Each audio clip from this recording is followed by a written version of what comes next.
Thank you for coming in today. I know this was a special day and we're very busy, but I think this is important, so I appreciate your being here. We're going to take a quick look at the ministerial search, and more specifically, the tasks and the roles of the group of people that are selected to conduct this search. So I'm going to be talking from the slides directly that come out of the 2022 Settlement Handbook. You already know from previous presentations that there are 7 phases in the search process. We've completed phase 1, and thankfully we have our wonderful interim minister here with us. So we are still in phase 2, technically, which is the education and preparation for search. And we're almost done with the board's role in that process. And again, I want to stress that the congregation, it's important for the congregation to be educated, informed about the search process, because you are the ones who are going to be making the decisions. And that's a very important decision. We had our first meeting with our transitions program manager from UUA, Christine Purcell, and we were able to, I think, pretty effectively negotiate the timeline with her. So we are probably, according to the Settlement Handbook, a little bit ahead of where we need to be.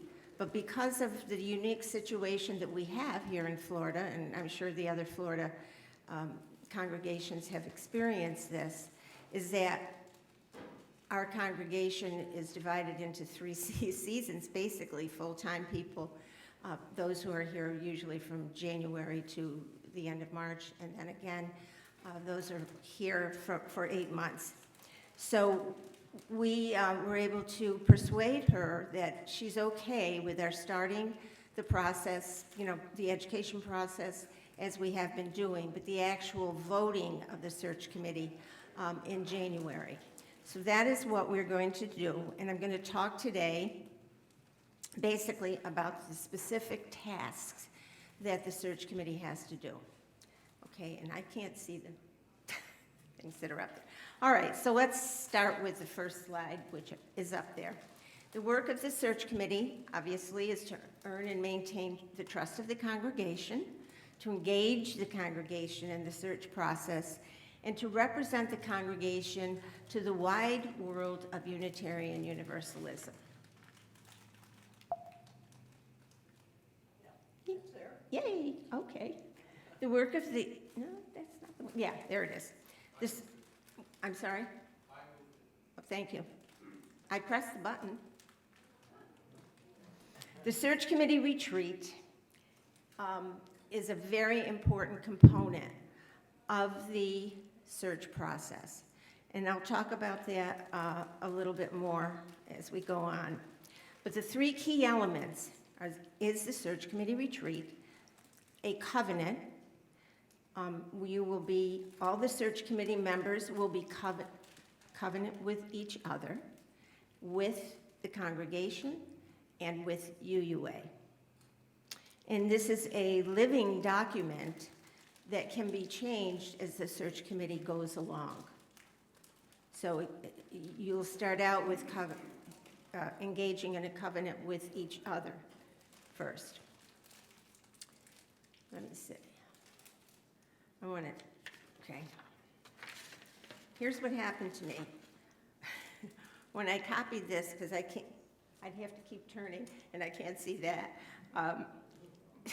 So when I copied it, the slide presentation, it copied on both sides. I didn't take the one side off printer.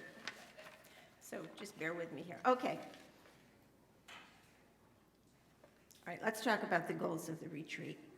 First of all, to come together as a team, get to know each other better, and to learn about different people's working styles and thoughts on the congregation and search process. That's an important thing to happen, because if you put 7 people together if you put 2 people together, they're going to have different opinions, different knowledge, different skills. So now you're putting 7 people together to form a team that's going to be working together for several months. The second thing, obviously, to examine the roles and tasks that are necessary for the search committee's work on behalf of the congregation. Nope. I'm pressing it. All right, I'm going to just, okay. To begin work on a covenant about honoring the search process to serve both the congregation and Unitarian Universalism. This covenant, and I already said that, is a living document, and you may add to it as the process unfolds. And if time permits, and I think it will for us, because you're going to be, hopefully, if we have the search committee in place by the end of January, which I think we will, maybe have it in place a little bit earlier. If time permits, you can really contemplate how members will work together, make decisions, support these decisions as the search committee. Okay, let me try this one. I just said that. Now it came up. Okay. Okay. Now this one is upside down. Let's see. Okay. All right, here we go. So there's 17 pieces of either action or roles that have to come together for this process to work. Now, the first piece is when the group gets together during the retreat, possibly they will, at that time, decide who the chair will be. Now, there can be 2 co-chairs, if that's allowed, but the chair is obviously an important position, and I have that for you in a minute. Communications, the treasurer. The search committee is supposed to have a separate search budget that is monitored by someone who is on the committee. Now, of course, the board is actually responsible for putting the search committee budget together. So I see it probably as a working relationship between the treasurer of the board and the person who is on the search committee. Now, why do they have to have their own? Because at some point, a candidate may be identified. That name may be on a check, and the confidentiality has to be kept. It's all about the search committee trying to figure out what can we share with the congregation, because they need to be transparent, and what is really confidential. Because the congregation that candidate has to be presented to the congregation, and the congregation has to vote on that person. And towards the end, and I don't really want to get into too much of the end, what happens, well, let me finish this and we'll talk about that for a minute. The web specialist is responsible for the congregation website. And that process has already started, right? Okay, the website is the most public thing that we have. So the searching ministers will look for that. They'll look on our website. They're probably, if some ministers are out searching now, even though we're not necessarily in the ministerial search system yet, they may be out there looking what's going on at that place in Florida, okay? The survey, what does the congregation need more than the individual, okay? So you'll be putting together a survey, and your survey, when Bev and I worked on the survey on the very first search committee, we put that survey pretty much together. But now UUA has a template that you can use, and Bill Reynolds' committee, the Strategic Planning Committee, also is going to be doing a survey with the congregation So that somehow can be folded in. But the search committee has to make that decision because the survey is required to be done by the search committee, and it's required to be in the final docket packet, which I will talk about in a minute. Cottage meetings and focus groups, I'll talk about that again later. In documents packet, I just mentioned.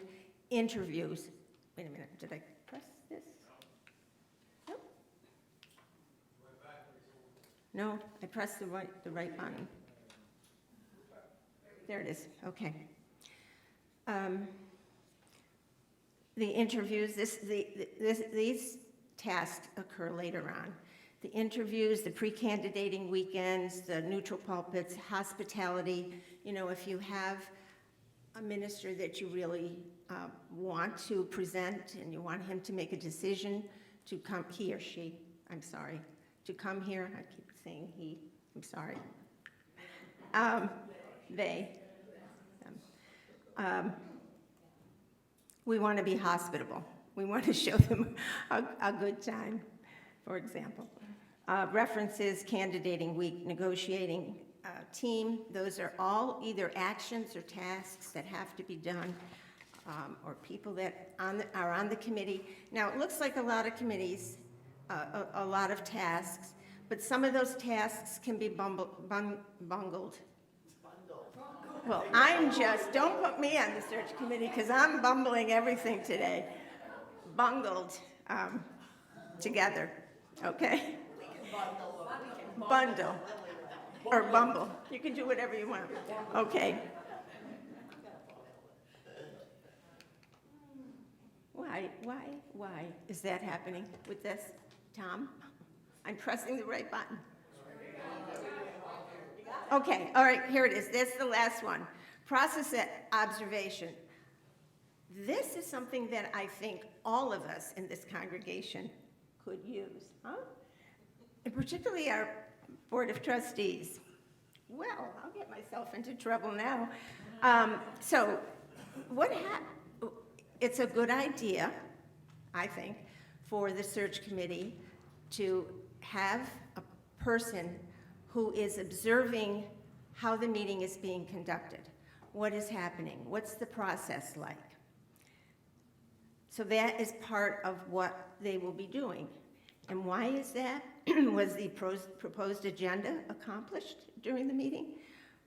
Whether all the people on the search committee had an opportunity to speak? Were people talking over them?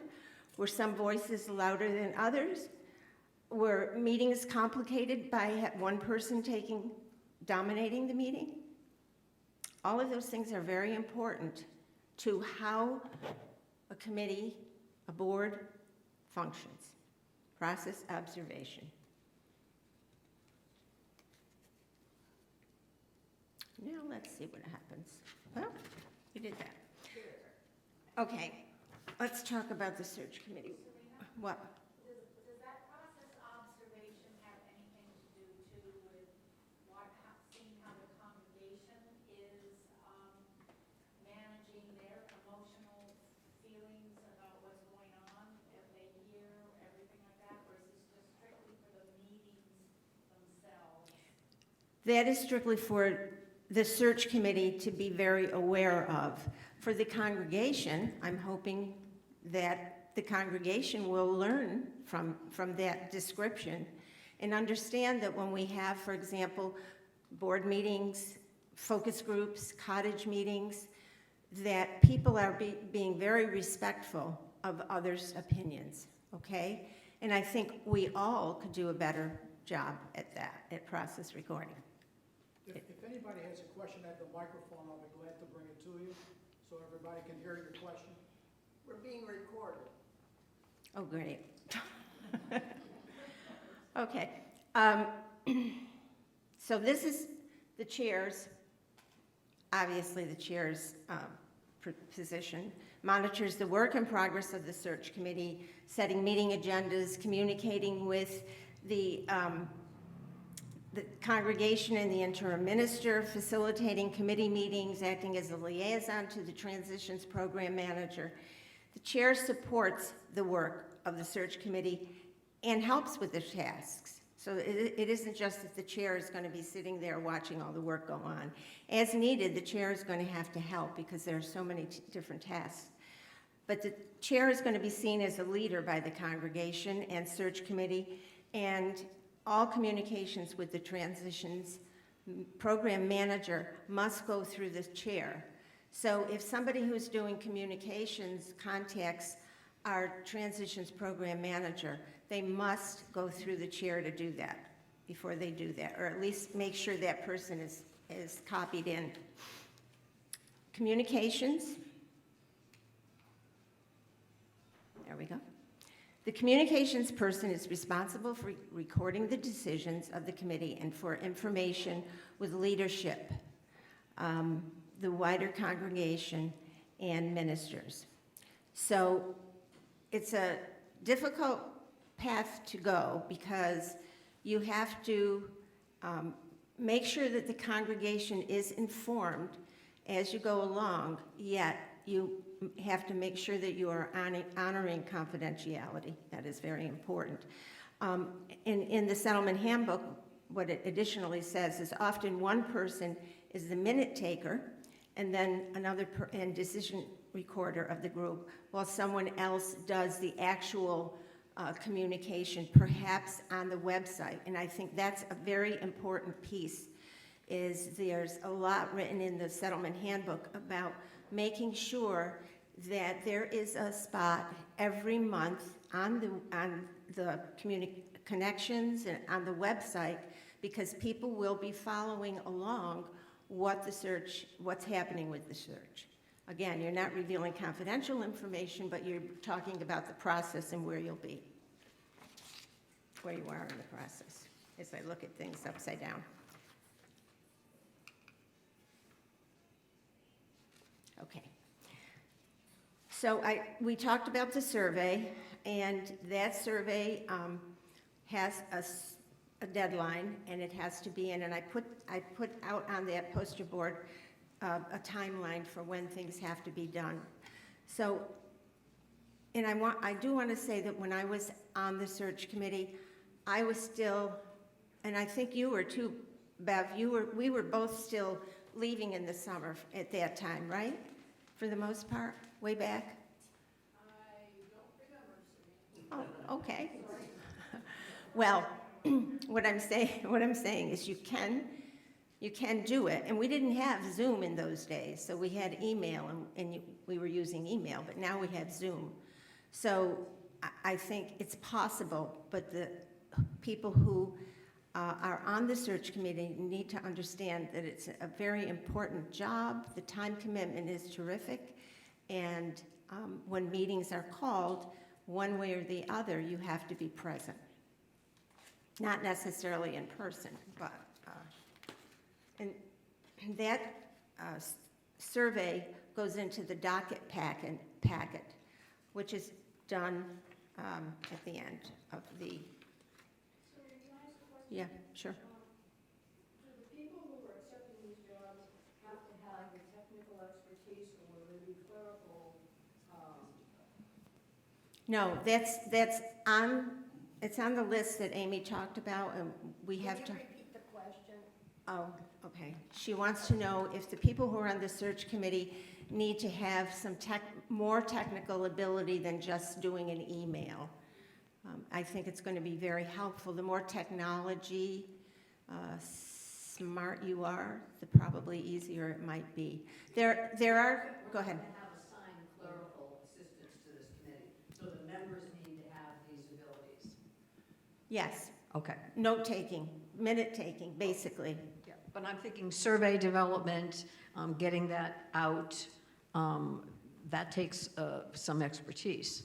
Right. So the people that are accepting these positions have that expertise. Yeah, obviously a statistical background would help you. But again, there is a template. I'm sure the search committee, 2 search committees that we have had in this congregation are available, and I'm hoping, I haven't looked, but I think they're both, I've seen them about 2 months ago, but they're available in Waters Hall. so you can take a look at them. They're completed, they're the completed document packet that has to be done.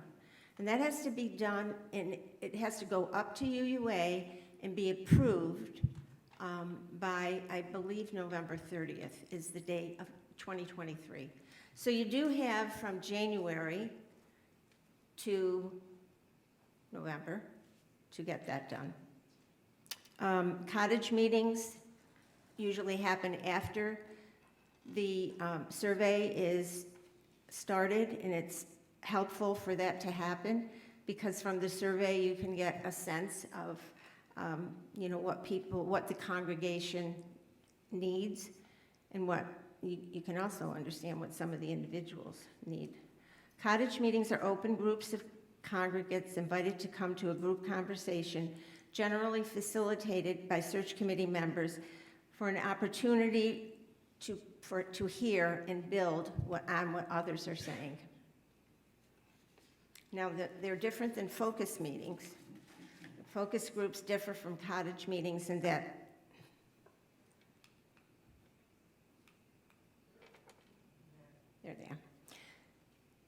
they are targeted at specific groups within the congregation. Typical focus groups are perhaps people of color, young people, past presidents, newer members, long-term members, staff, previous search committee members, and that will various other committees and task forces, to name a few of the groups for the focus group. And many of you have been going through that now, right?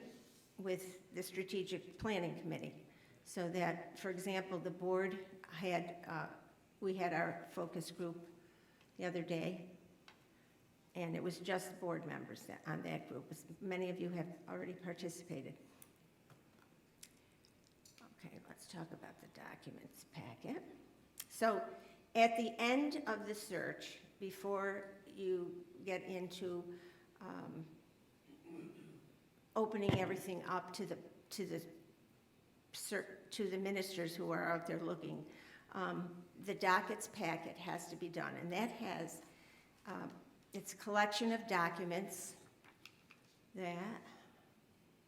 Okay.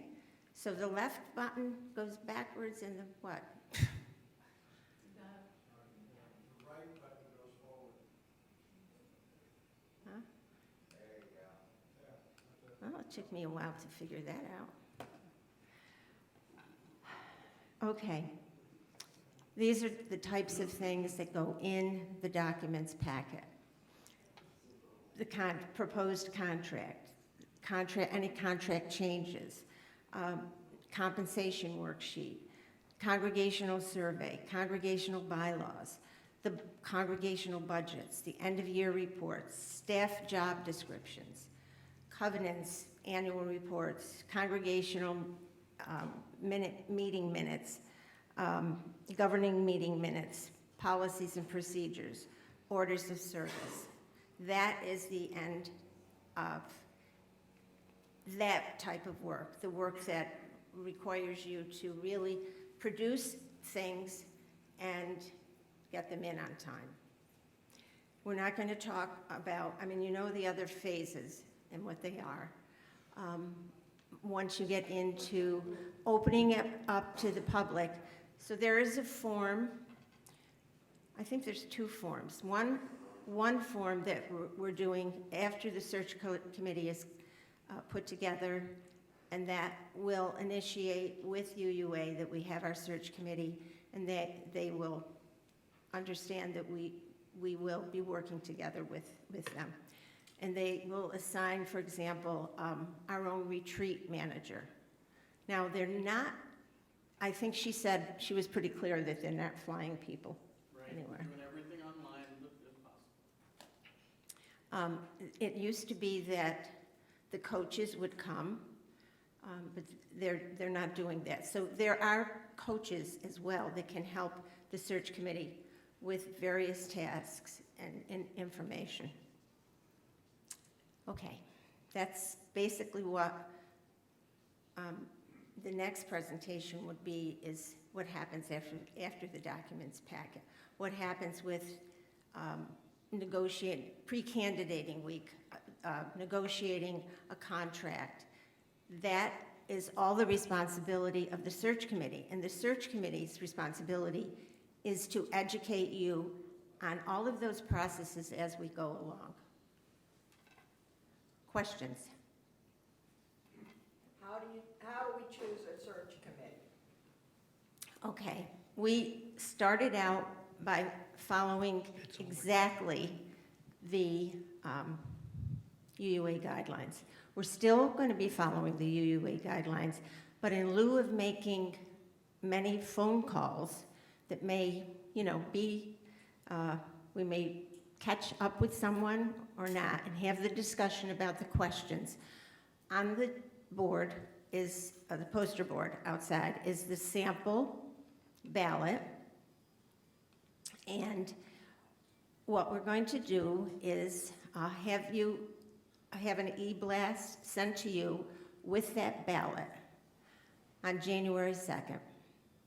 Now, there's a bunch of copies of that ballot out there. You are free to take one if you want, but you'll still get the e-blast. And you need to fill it out and put it in the ballot box that will be out there within the next week or two, probably next week.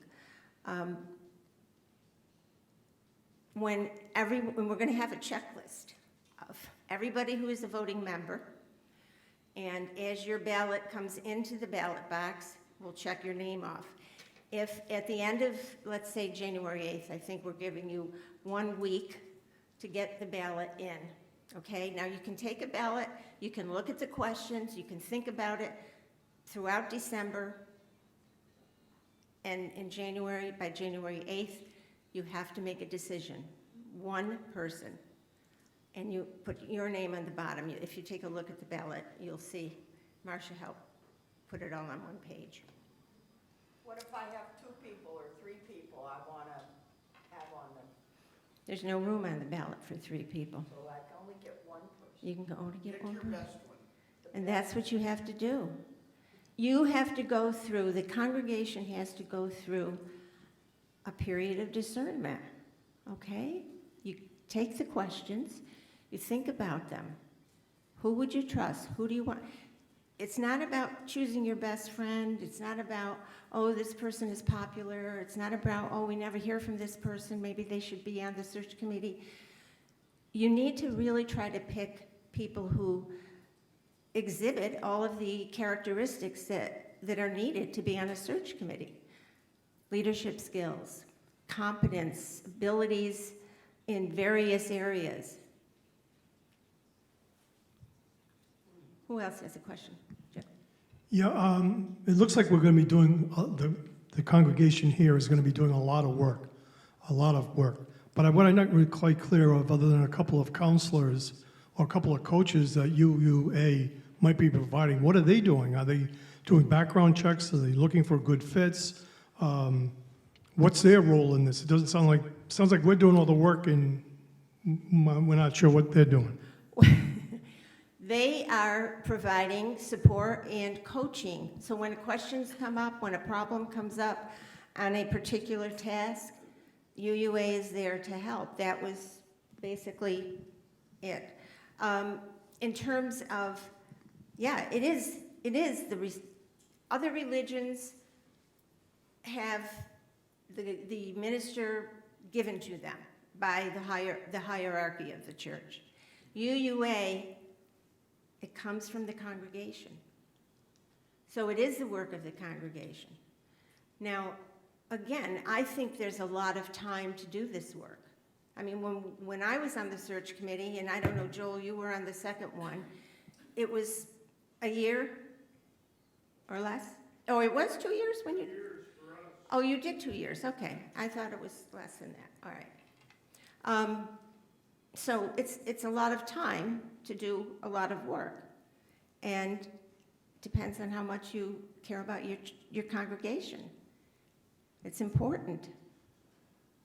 So we hope to have a new minister by 2024. August 1st, 2024 is the goal. And, yeah, Steve? Just so people remember, when you're choosing your candidate for the search committee, you have to take into consideration all the things that Serena has said, but you also have to take into consideration that a lot of the times you tend to be a popularity contest or somebody that's visible, very visible. But say, for instance, you chose, I'll just use myself, you chose me. If I would have to give up my position on the board to go on that search committee. So these are things that you have to keep in mind. So people that are in present leadership positions, if they wish to take that position, and they may, then they'd have to give up whatever they're doing on a board or the chair of a team, for instance. So really give it a lot of thought. You want to get a broad range of people from the congregation, number one, and you also want people that are going to work together. You don't want any, well, you probably don't want me because I'm too outspoken. You need somebody that's more quiet, more down the middle, okay? I second Just- that. Go ahead. Linda? For those of you who've done it in the past, what's the time commitment in general? It's a lot. It's a lot of work. Can I ask that if you're going to say something, please state that so everybody can hear? She said it. Did everybody hear Linda? She wants to know from people who have been on the search committee, what's the time commitment? It's probably, I don't know, would you say 3 hours a week, maybe 4? So let me give a broader Yeah, view on that. go ahead. At the beginning, you'll have this digital retreat with the coach, and they'll spend 2 days with you helping you get in the mindset of what you're going to be doing and understanding the tasks. That's a fairly decent commitment right then. Within a week or so, the search committee will split out their tasks. So they'll kind of have an idea, well, this is the chair, this person has agreed to do communications, so they better have at least the ability to design some materials or to write a letter nicely. They know how to use email. This person has agreed to do treasury. Well, the treasury person, the treasurer may have very little to do for a while because not a lot of money's going out. So they'll help with other stuff, but they don't have a lot there. At the end, the treasurer's going to be going nuts because they're going to be having all the bills coming in from the pre-candidates and the candidate. There will be weeks when there's almost no time commitment. 2 hours, 3, sit at home, read some stuff, make a couple phone calls, write an email. At the end, that's where your heavy commitment is, those last, say, 3 months. From December till April 15th or so, that cluster in there, where you're doing the pre-candidates and the candidate. Because there'll be a cluster of time where you have to be available, where those ministers are going to click on your packet, hopefully, and say, oh, we just love you, we want to be the minister of your church. If you're lucky, you'll get 4 or 5 or 11 that say that. And then the search committee sits down to work. They have got to get it down to no more than about 4 pre-candidates, and that's pushing it. Because you got to pay for them. You got to pay for them to come into the area, go preach somewhere. You got to go as a search committee and listen to them preach. And then you got to decide which one and only one you really liked. And then you have to make all the arrangements for them to come back and be here for a week, including 2 Sundays. And you have to schedule all the events of that week, and there must always be a search committee member with the candidate. So it gets increasingly busy from December through April-ish, and that time of the candidates and pre-candidates, it's really busy. You could easily have a 20 or a 30-hour week just between meetings and phone calls and all the good stuff. So it's real spaced out for a while and then a lot all at once. The good part is it's mostly really fun stuff. And if you get a good broad search committee where they enjoy being together. The search committee at Des Moines had a standing Tuesday dinner at the one member's house, and they had a lovely time, and they had cheese and wine, and they talked. They loved it. They had fun. They had never met half of them before the search committee. But they really enjoyed getting to know each other. It was fun. Some search committees are like that. Others are very business-like. That's fine. But time constraints really periods, and then nothing, and then more periods of stuff. Thank you, Amy. Did you, Joel? No. Serena, can you talk about the necessity for confidentiality and what that means in reality for the members who? It means that the search committee cannot reveal any of the names of even the candidating ministers. They have to keep that information to themselves until they're ready to present that candidate, the chosen candidate, because they're going to go through that same period of discernment, and can't have it come to just one person, and they need to keep that confidential, because that person, for some reason, may not have handed in their resignation from their previous congregation. And that is an absolute, that it really, really does mean you may not tell your husband, your wife, your partner, or your child. It is an absolute confidential, it's no joke on that, really, really no joke. Because people's lives hang on this. Most ministers do not tell their congregation they are in search. And what will tend to happen if the congregation finds out, they just fire you. So we try to protect, especially some of these ministers are young ministers.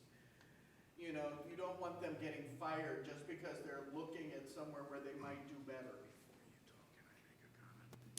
And confidentiality include, okay. Could I make a comment about Yeah, that? sure. It was something that happened here. A number of years ago, there was a candidate from a nearby congregation who spoke on Sunday, and a bunch of people from that congregation showed up, and nobody knew how that happened. That candidate did not get the job because of that. Somebody on the search committee had talked and told their friends that the candidate was going to be talking. Here. And she gave an excellent sermon. She really looked like a good pick for the job, but because of that, she did not get the job. That's how strong the issue of confidentiality is. And the search committee is responsible for identifying neutral pulpits.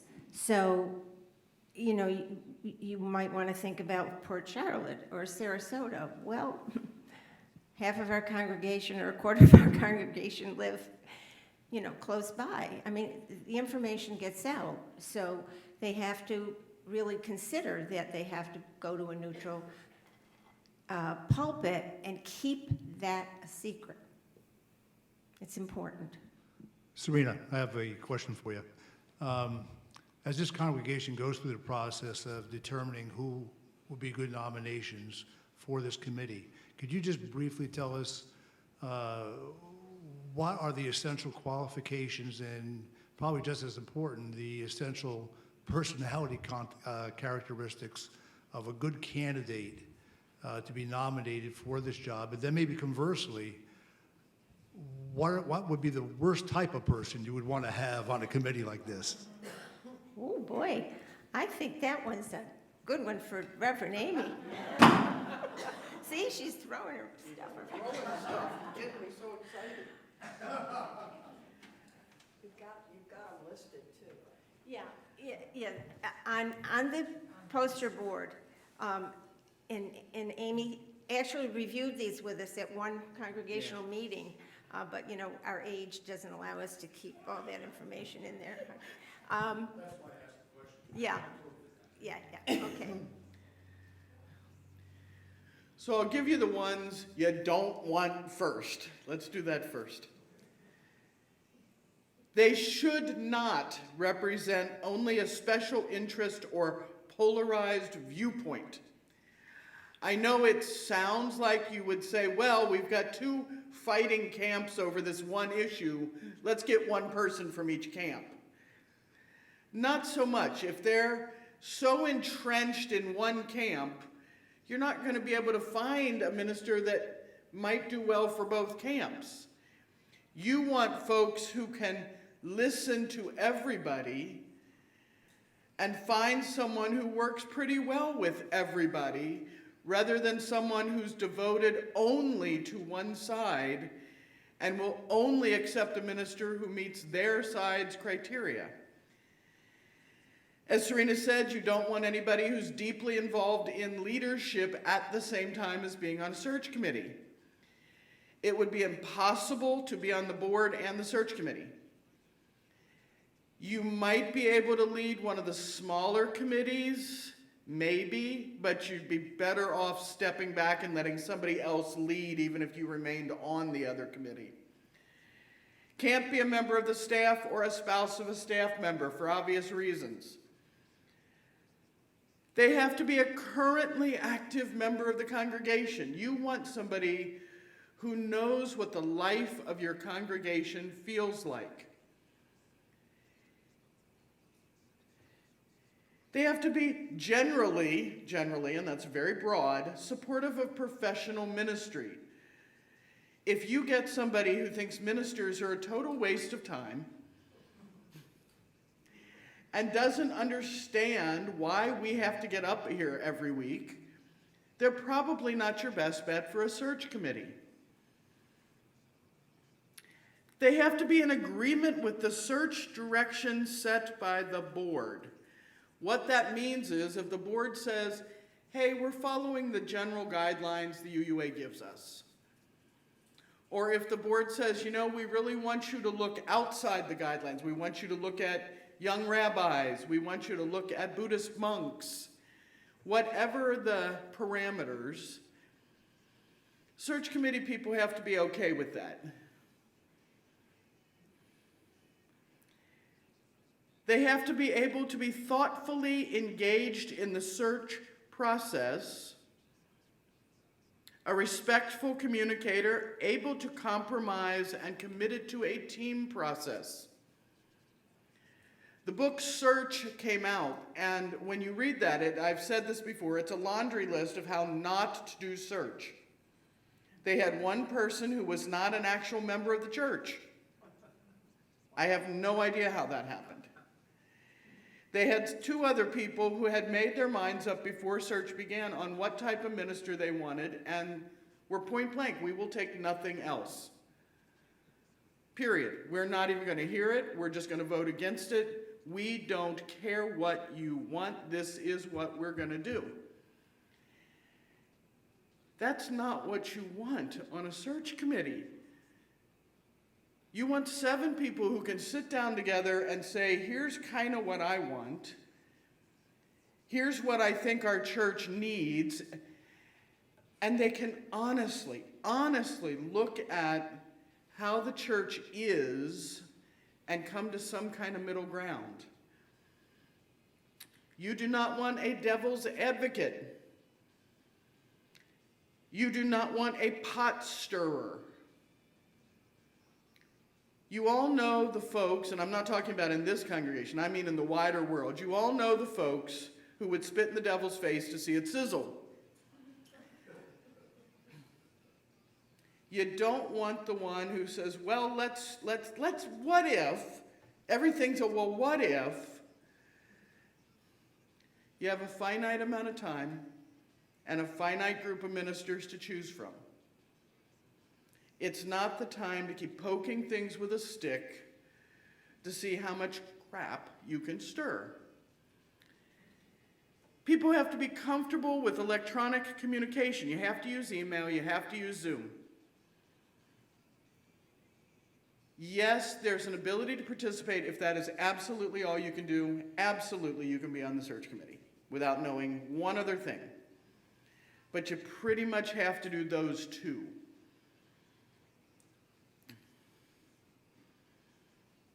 They have to commit to be present for the search committee meetings. You do not want the person on this who is your beloved free spirit who shows up, well, most of the time, sort of. You do not want your beloved free spirit who thinks time happens to other people. You got to be on time. You got to show up at the stuff. Because when it comes down to the end, especially, some of these ministers will have 6 or 8 other churches looking at them. If half your search committee is 20 minutes late for every meeting, they are probably not going to give you a second look. Competition's fierce. You want folks who can spend the time. And here's a big important one. The people that get on your search committee have to commit to the 12 to 18 months. They really, really, emergencies happen. We know that, that's fine. But it can't be, I want to do this, I really want to do this, but there's this possibility that I might go to Europe in 9 months. And when I'm there, I'm not going to want to do Zoom.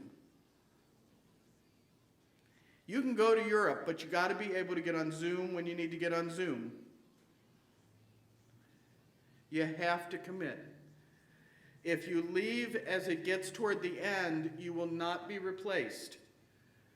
Too much time goes by, they don't fill in. So reliable, honest, able to see outside themselves and look at the congregation as a whole, concerned with the welfare of the congregation as a whole, able to keep their mouth shut, and not interested in stirring the pot. I think that's it.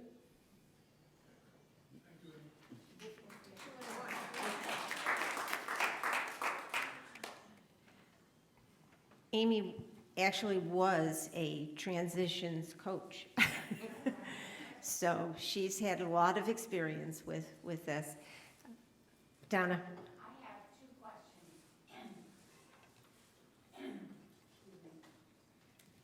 Frog on my throat before I begin, I hope. The first one is, I'm very curious as to what Reverend Amy's role in this whole process is going to be.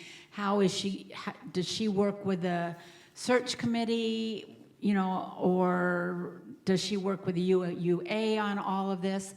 And the other one is, why is the UUA's requirement that we only have one choice? We only choose one choice. And I'm thinking about this because of the book Search and the fact that one of the things that the books brought to light is the ministers should be accepted by 95% of the congregation, and no matter how hard the congregation or the search committee tries to accomplish finding one person that gets that high of a acceptance, that doesn't mean it's happened. And then you're starting back, you have a failed search then, and then what does the congregation do? So good questions. I will be working with the congregation because part of my role is making sure that this congregation is ready for a new minister. The interim is not typically, I'm there for the search committee to ask questions, especially if they can't get a hold of the transitions coach or it's a quick question. Absolutely. I'll help them through things. I'll remind them of timelines, help with graphic design for stuff, whatever they need. But my primary obligation is to help set this congregation up for success with the new minister.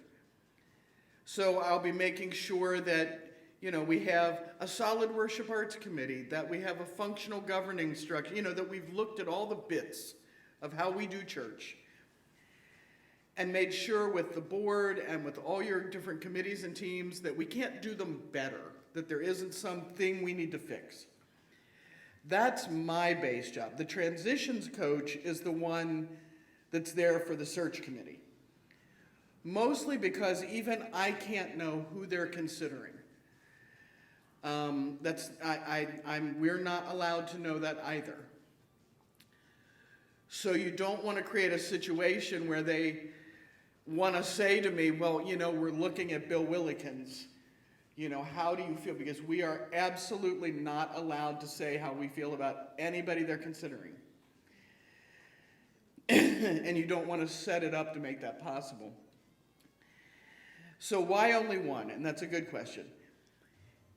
And the thing with search is they did it wrong. They did it wrong in every possible. It was a bad search committee. They had a bad coach. They had a bad settled minister who was leaving, who was engaging in bad ministerial misconduct in some ways. You are not supposed to be identifying a congregant as your good buddy and going out to lunch with them alone repeatedly. The minute the author said that this was a pattern she had of you know, having personal time alone with the minister for long periods, it's not that we don't love people, but if Serena and I have a standing Tuesday lunch date, what about the other 199 of you who are like, well, what about me? Why does she get a standing lunch date and I don't? So everybody was behaving terribly. And the search committee didn't do their work. Typically, if the search committee's been well selected, so you get the folks who can look at the whole congregation, and they do the work, they will really find 3 or 4 pre-candidates that are possibilities that will really suit your congregation. And they'll be good choices. And out of those 4, one will emerge as the best. It is rare that you get 2 that are neck and neck, can't decide, you know. If the search committee has listened to what the congregation wants and the congregation has done their work, this is why we aggravate each other about, for Pete's sake, go to the cottage meetings. Tell us what you're thinking. If we've done all that right, they've got a laundry list of what to look for, what they want. And so they should be able to get down to that one person. Is this a great system? Personally, there are days I'd like to chuck it. I think every minister bangs our head at times on how elaborate and Byzantine, and why can't we just do what the UCC does and do what's essentially you hire an interim, if you like them, you keep them, if you don't gel well, you send them onward with good love. Oh, I'm going there then. You know, we're still working on trying to talk the UUA into refining this process. But in general, it works. And that's a big in general. The challenge when you go to 2 at the end, and they've tried it over the years a couple times, it's a bloody fight. You end up with 2 different ministers spending a week or more with the congregation trying to convince them, me, take me. You get factions. And they're at each other like this because everybody falls in love with one of the 2. And this system does prevent that. So, great question, a really good question. Thanks, Amy. I wish you were going to be the chair of the search committee. You know, when you're filling out the nominee, you can't just do this and like, oh, okay, let's see. I'm going to take an hour to do this, and then I'm going to put it in the ballot box. You have to go through your own discernment. If you know, maybe you think Mary Smith is, and then you talk about Tom, and then you talk about that one. Eventually, you have to come to, who do I trust the most? Who do I think has the most skills to do this? Is it a perfect system? No. Can you nominate yourself? Unfortunately, no. That is now in our bylaws. That is one of the hard and fast rules that UUA has imposed on this process. So, But you can sure as heck say to your friends, I'd love to be on the search committee. Hint, hint. Dick Smith has a question, Rich.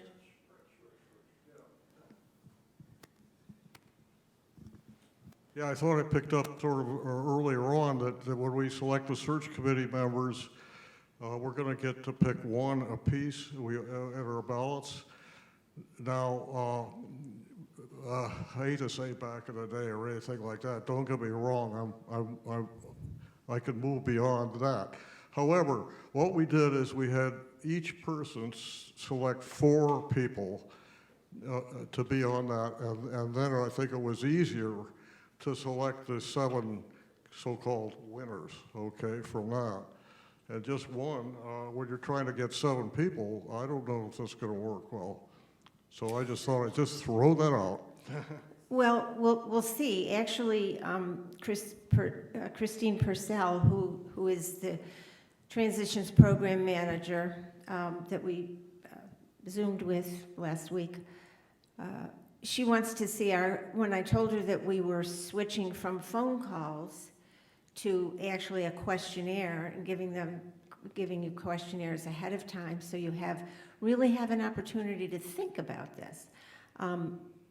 She wasn't that happy, but she did ask me to send her a copy of the questionnaire, and actually they made up those questions, so I'm not sure why I needed to send them to her, but apparently they feel that that system works.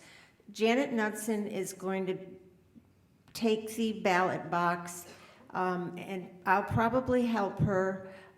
There is a recommendation that not all of the board needs to be involved in that process.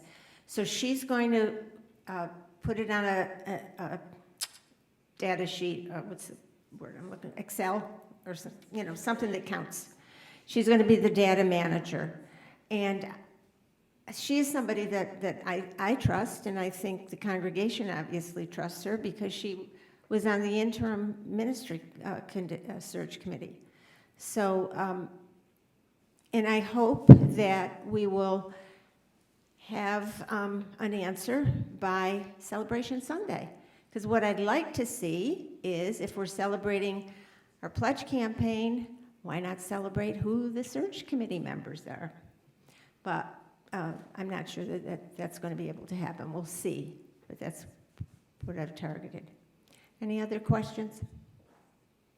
Pam? I was going to say it might be interesting for you all to know the original process suggested was that the board members call every person in the congregation. Yeah, I think everybody knows. And it'd be on the phone, and you'd have to make a decision as to who you were going to select.